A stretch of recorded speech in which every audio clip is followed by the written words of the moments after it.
Satisfaction, which is what your inner being feels all the time about you, where you're going, who you are.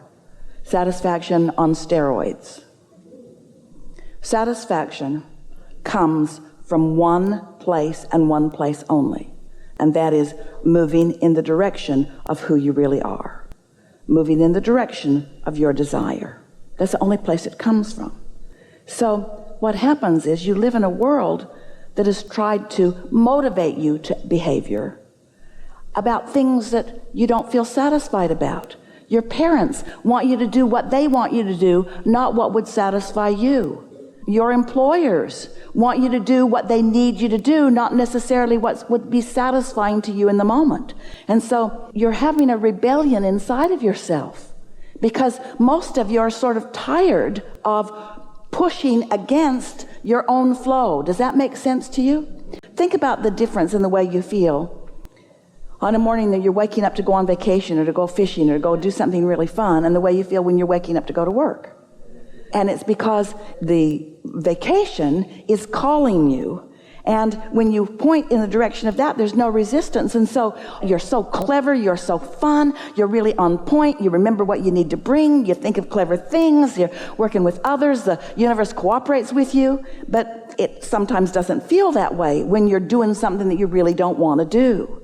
So here's our message to you: never do anything you don't want to do. Because first of all, you're setting a bad example for the rest of the world. You're teaching people that they can control you by whining and complaining and demanding things of you. Demonstrate to yourself that you are someone who wants to be inspired, not motivated. So you got to stop trying to motivate yourself. You don't like it when people try to boss you around. When somebody tells you that you need to do something, you don't want to do it. People who know you know that you're stubborn that way.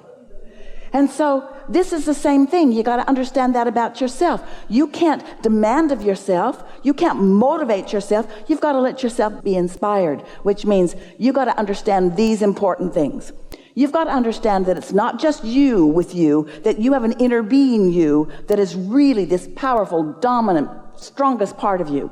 And that inner being knows everything that you've asked for and is focused upon everything that you've asked for in a way that those cooperative components are already being gathered to that. You got to understand that there is a vibrational reality. We want so much for you to accept the realness of this that we named it the vortex, wrote 2 books about it. We want you to understand that this vibrational reality, which is the furthest expansion that you have accomplished vibrationally along with your inner being. It's vivid and it's real. It's not imaginary, although we want you to seek the image of it. It is a real vibration, and it is calling you. And when you move in the direction of it, because you're not doing the opposite, because you're not doing that thing that holds you away from it, maybe because you meditated and so your mind is clear, maybe because you've been making a list of positive aspects so you're in tune with it, maybe because you're just in love with life right now. Doesn't matter what the reason is. But when you have no resistance, you will receive that inspiration that will call you forward, and you'll never again say, how can I make myself do something? And here's why.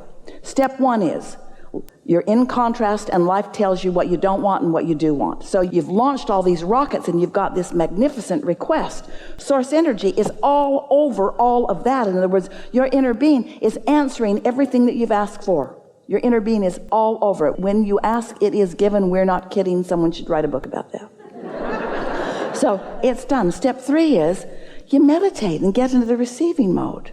And step 4 is you've just done that so well that you've isolated what satisfaction feels like, and you don't have any question about it. And that's your guiding feeling. I want to feel satisfaction. And so you reach for it and you find it and you hold yourself steadily there. And then step 5 is you're so good at alignment that now you embrace the contrast that puts more in the vortex. You don't feel bad about more contrast because you know it's necessary for the expansion. So you stop second guessing yourself and you move in the direction of what feels good. And you never again try to motivate yourself to do anything.